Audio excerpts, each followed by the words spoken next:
আসল প্রতারকের ফাঁদে পড়িয়া মানে আমার জীবনটা শেষ। আমি ওর সাথে শেয়ার করছি যে একটা মেয়ের সমস্যা, বিয়ে হয় না। ও বলে যে নাম্বারটা দাও, ওর মেয়ের বিয়ের ব্যবস্থা আমি করে দিব। তা আমি সরল মনে নাম্বারটা দিই। হ্যাঁ হ্যাঁ, পরে জানতে পারি যে ওই মেয়ের সাথেও মানে বিয়ের প্রলোভন দেখাইয়া ওই মেয়ের সাথে, আমি তো মেয়ে মানুষ, আমি আবেগে পড়িয়া ওর কথায় বিশ্বাস করিয়া ফলাইছি। আমি প্রতারকের বিচার চাই। ওর যে মেয়েকে বিয়ে করছে, মেয়ে হয়তো বা জানে না ওই কতটা খারাপ, কতটা জঘন্য। আমি যদি ছাইরা যেতে চাইতাম, ও আমাকে বলতো যে তুমি ছাইরা যেতে পারবা না, তাইলে আমার সাথে পীর আছে, জিন আছে, তোমার ক্ষতি করবো। আসাদুলের সাথে আমার ফেসবুকের মাধ্যমে পরিচয় হয়। ও আমাকে ফোন দেয়, তখন তারপর তার সাথে আমার বন্ধুত্বের সম্পর্ক হয়। তারপর ও আমাকে এক পর্যায়ে বলে যে দেখো, আমি অনেক কিছু জানি, আমি তোমাকে বিয়ে করব। হ্যাঁ, তুমি যদি আমাকে বিয়ে না করো তাহলে তোমার সন্তানের ক্ষতি হইব, আর তুমি তোমার হাজবেন্ডের ডিভোর্স দিয়ে দিবা। হ্যাঁ, তারপর আমি বলতেছি যে ডিভোর্স দিয়ে দিব, তুমি আমার বিয়ে করবা, তার কি গ্যারান্টি আছে? তারপর ও বলে যে আমি দেশে এসে তোমার 10টা মেয়ের মতো উঠাই নেব। তারপর ও মোবাইলে আমাকে কোরআন ধরে ই করে সাক্ষী করে কবুল করে আমাকে বিয়ে করে। ঠিক আছে, তারপর ও প্রথম 6 মাস ওর সাথে আমার ভালোই অনেক কথা ভালো হয়েছিল। তারপর থেকে আমি জানতে পারলাম, মানে বুঝতে পারলাম যে অনেক মেয়েদের সাথে কথা বলে। আমি ফোন ব্যস্ত পাইতাম এবং বাইরের মেয়ের সাথে করে ও এতটা অমানুষ। ও বাইরের মেয়েদের সাথে করে সেই ভিডিওগুলো ও আমাকে দিত এবং আমাকে দেখাইতো।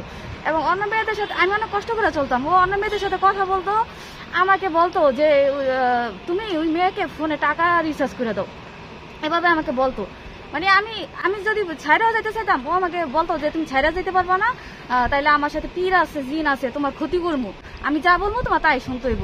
তা আমি শুনতে বাধ্য। বলতো যে তোমার মেয়েরে মাইরা ফেলামো, তোমার ফ্যামিলির ক্ষতি করবো, আমার সাথে সুরেশ্বর আছে, অলি আছে, ও আমাকে এভাবে ব্ল্যাকমেল করতো। আমি ছাইরাও যাইতে পারতাম না। ঠিক আছে, আমি ওর কারণে আমি আমার প্রথম হাজবেন্ড ওই আসাদুলের কারণে আমার প্রথম হাজবেন্ডে আমি ডিভোর্স দিয়ে দিই। আমি এভাবে অনেক কষ্ট করে চলতাম। তো এইভাবে চলে আসছে। তো আমার সাথে সম্পর্ক হওয়ার আগে ওর কিন্তু আরেকটা বিয়ে হয়েছিল। ঠিক আছে, ওর আরেকটা বিয়ে হয়েছিল। ডিভোর্স করার পরে ও আমাকে কোরআন সাক্ষী রেখে করে বলে যে কবুল, আজকে থেকে তুমি আমার বউ। এভাবেই ওর সাথে আমার সম্পর্কে জড়াইছি। তারপর ওর সাথে ও আবার দেশে আসে, ওর সাথে আমি ঘোরাফেরা করি, ওর সাথে আমার শারীরিক সম্পর্ক সবই হয়। কিন্তু এক পর্যায়ে আমাকে দেখলাম যে ও আমাকে ব্ল্যাকমেল করতেছে। আবার আরেক পর্যায়ে জানতে পারলাম যে ও বিয়েও করছে আরেকটা মেয়েকে। ঠিক আছে, আমি যখন জানতে পারি তখন ওর শ্বশুর বাড়িতে যাই। গেলে আমাকে কি করে, ওর মা বাবা আরো মনে করেন 2-3 জন বেটার লোক মিললে আমাকে অনেক টর্চার করা হয়। আমার থেকে মোবাইলটা নিয়ে যাওয়া হয়। মোবাইলের ভিতরে অনেক ডকুমেন্ট ছিল। আবার আমি মানে ও আরেকটা বিয়েও করছিল আমার সাথে সম্পর্কের আগে। ও মাদারীপুর একটা মেয়েকে বিয়েও করছিল। ওই মেয়ের ডকুমেন্ট আমার ওই মোবাইলে ছিল, ছবি ছিল। তো ওর মা জানে যে ওই মোবাইলের ভিতরে ভেজাল। তাই ওর মা কি করে, আমাকে আইসে অনেক লাথি দিয়ে পেটে অনেক আঘাত করে, অনেক মানসিকভাবে টর্চার করে। অনেক মানুষের সামনে আমি অনেক চিল্লাই, আশেপাশে লোক ছিল, আমার কেউ ধরে নেই। তো মোবাইলটা নিয়ে তারপরে কি করলো, আমার যা ছিল ডকুমেন্ট ওইগুলো সব ডিলিট করে ফেলায়। এবং ওই আমার যে জিমেইল বা আইডি ছিল ফেসবুক, সেই আইডির ভিতরে আমার আইডির ভিতরে ছেলে ঢুকিয়া নাম্বার বসায় ছেলে এখন আমাকেই ব্ল্যাকমেল করতেছে। ছেলে একটা প্রতারক, ও আরেকটা বিয়ে করছে, তারপর আবার আমাকে বিয়ের প্রলোভন দেখাইছে। এবং সে 6 মাস হলো আরেকটা মেয়ের এবং মোবাইলে বিয়ে করছে। তো আমি এর বিচার চাই যে আমারে কেন এভাবে মানে আমার জীবনটা নষ্ট করা হলো। আমি তো প্রথম স্বামী নিয়ে ভালোই ছিলাম, ও আমাকে কিভাবে কি জন্য ব্ল্যাকমেল করি আমার জীবনটা নষ্ট করলো। প্রতারকের ফাঁদে পড়িয়া মানে আমার জীবনটা শেষ।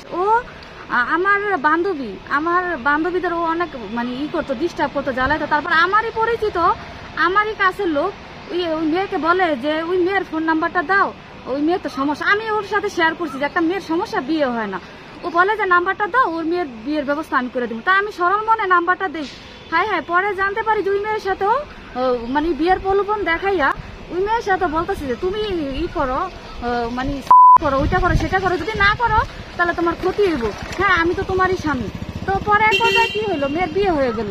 বিয়ের পরেও আমি যখন বুঝতে পারি যে না, ওই মেয়ের সাথে সম্পর্ক, কল ওয়েটিং, আমারই তো পাশের লোক, আমি বুঝতে পারি।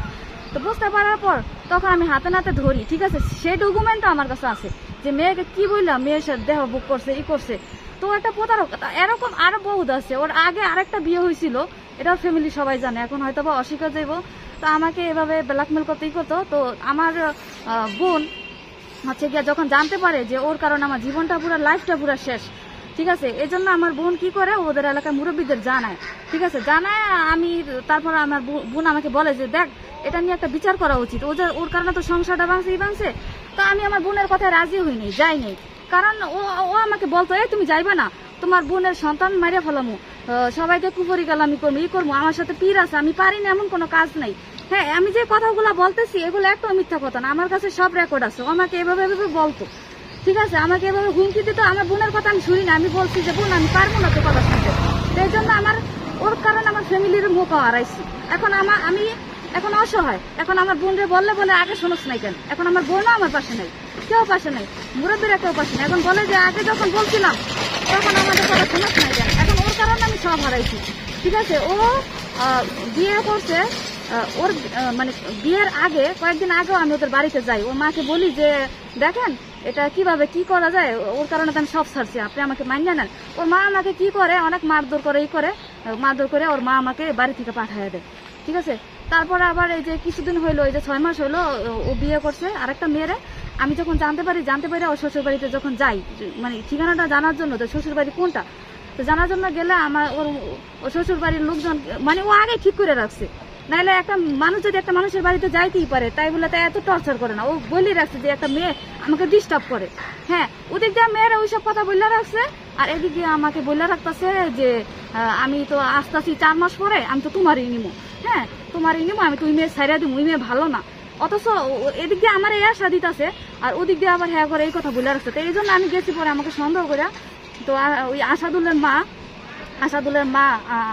বাবা, মানে তারা সবাই মিলে আসে, অনেক মানুষজন জড়ো হয়, আসাদুলের ভাই, ছোট ভাই, তো সবাই মিলে আমার টর্চার করে। আসাদুলের মা আইসাই আগে আমার থেকে মোবাইলটা নিয়ে নেয়, কারণ মোবাইলের ভিতরে অনেক ডকুমেন্ট ছিল। ও বাইরে সৌদি আরব মেয়েদের নিয়ে করতো।